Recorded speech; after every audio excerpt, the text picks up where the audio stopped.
اهلا بيكم في فيديو جديد. هنكمل مع بعض النهارده مجموعه نصايح المذاكره الناجحه.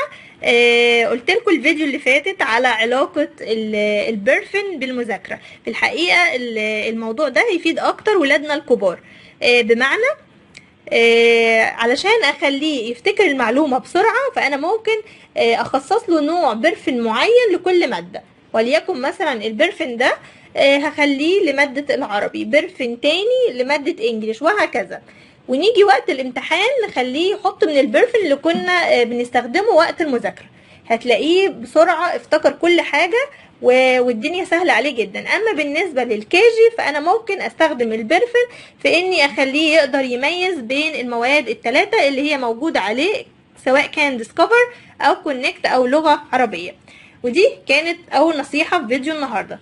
النصيحة التانية وهي هنقلل من السكر الابيض اللي هو طبعا موجود في الحلويات، وهنكتفي بالفواكه. يعني كتروا الفواكه لولادكم. اولا هي مفيدة جدا زي ما احنا عارفين، كلها فيتامينات.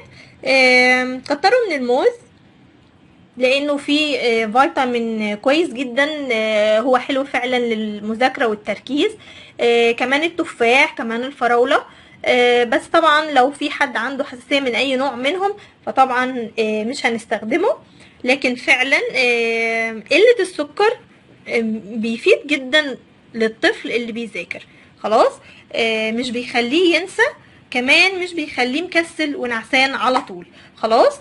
هنتكلم بعد كده على حاجة مهمة تانية، وهي موضوع النوم بدري. لازم ننام بدري ونخلي ولادنا يناموا بدري علشان يقوموا بدري، وما يبقاش في مشكلة ان انا بتعب لما صحيه لما اجي اروح المدرسة واوديه الكيجي بتاعته. خلاص. كمان النوم بدري هيخليه يقوم فايق، الساعة البيولوجية بتاعته مظبوطة، هيستفاد بضوء الشمس افضل من ان احنا طول الوقت موجودين في مكان مفهوش شمس. خلاص. ده بالنسبة لموضوع النوم. في حاجة تانية هنتكلم عليها دلوقتي، وهي الخريطة الذهنية لحفظ الكلمات.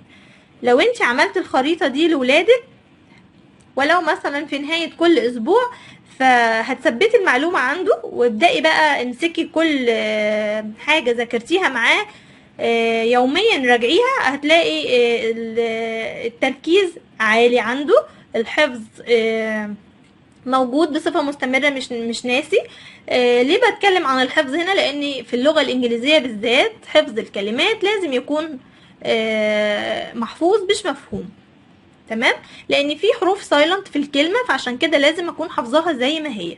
لكن في الجرامر زي ما اتفقنا قبل كده لازم نكون فاهمينه اكتر من ان احنا نحفظه.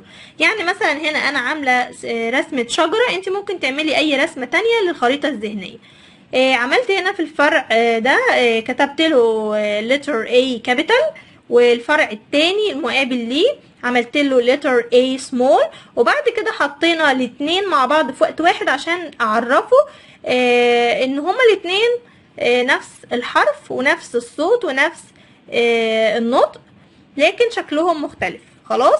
ممكن كمان ازود الخريطة واديله كلمات على الحروف دي، سواء مثلا مرة اكتبها له الكلمة كابيتال تبدأ بكابيتال، ومرة اكتبها له سمول، عشان يكونوا الشكلين عنده واضحين.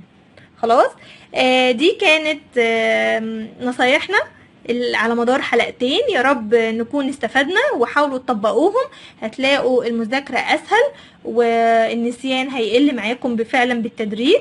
اشوفكم على خير الحلقة الجاية، وان شاء الله في الحلقات الجاية هيكون في اهتمام بالاطفال اللي مش بيقدروا يمسكوا القلم في اثناء او قبل دخولهم الكيجي، وكمان الاطفال اللي عندهم مشاكل في النطق، ونطق بالذات نطق حرف الراء او الكاف، والحروف اللي هي بيبقى فيها مشكلة عند بعض الاطفال.